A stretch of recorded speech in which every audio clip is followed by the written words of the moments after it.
Today's lesson is on shielding effect and atomic radius, and our goal here today is for us to be able to analyze the differences in elements' stabilities and their atomic radii by applying something new that we learned today called the shielding effect. Last unit we learned that electrons push on each other in a certain way. When two electrons are near each other, they exert a repulsive force on each other. What that means is there is a force that this electron is applying to that electron. Then there is also another force that that electron is applying to this one. And so in the end, they actually move away from each other. This one is going to move that way. That one is going to move that way. They move away, they're pushed away. And here is one new term, atomic radius.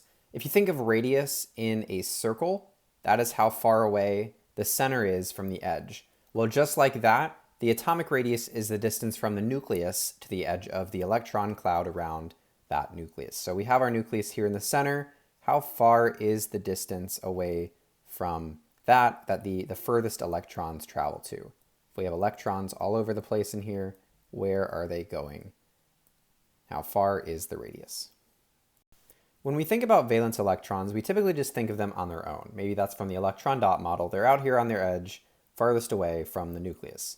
But we can't forget that all of these inside electrons, called core electrons, they are actually having an effect on these valence electrons still. Positive protons in the very center are going to pull our valence electrons inwards. So I'm talking about this right here. We have our nucleus with protons. They are going to exert a force that pulls our valence electrons inwards. Pretty strong force. However, at the same time, there are going to be some negative electrons, all of these ones, that are pushing backwards and repelling those valence electrons. Every single one of them. I'm not going to draw them all, but all of them are pushing back against those electrons. And that's in an outward direction. And there is a name for the interference that all of these core electrons cause on the forces being applied to these outer electrons. This is called the shielding effect.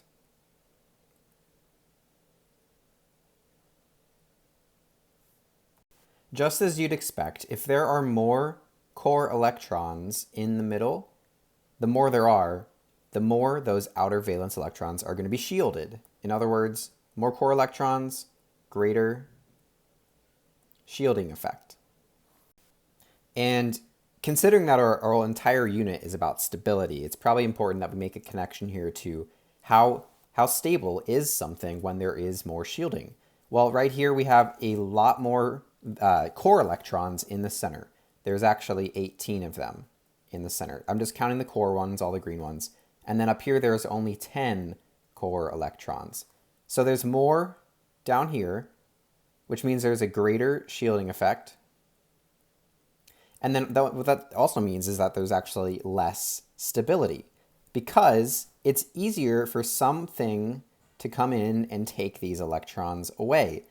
There's not as strong of a force keeping those valence electrons close to this positive nucleus. So some other atom could come in and take these valence electrons away, hence less stability. The shielding effect is greatly connected to the idea of an atomic radius. This is another version of the periodic table right now.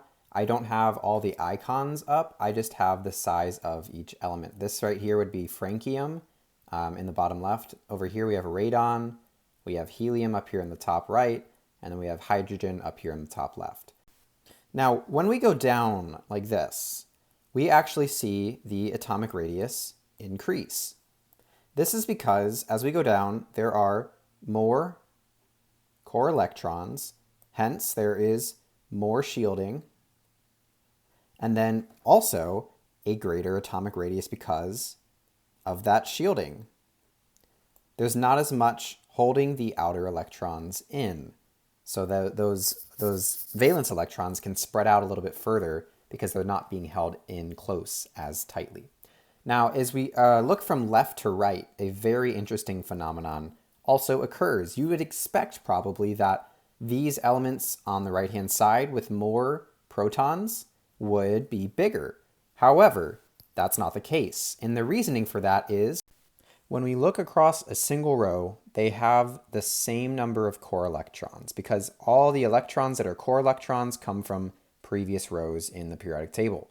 So let's say that we have maybe 10 core electrons here. Every single element in a single row has the same number of core electrons. If we had 10 of them, well, when we went down a row, we would continue to add electrons, but they would only go to the outside ring.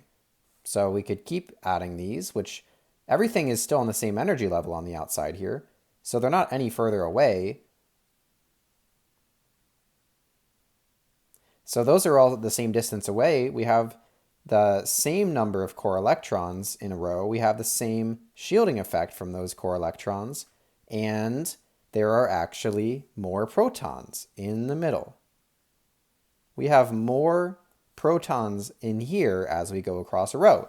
So then we must have a stronger pull towards the center, and then hence a smaller atomic radius. And then this is all just in actuality, just to show you that francium over here is the biggest, has the biggest radius. And helium over here has the smallest because it's toward the top and to the right.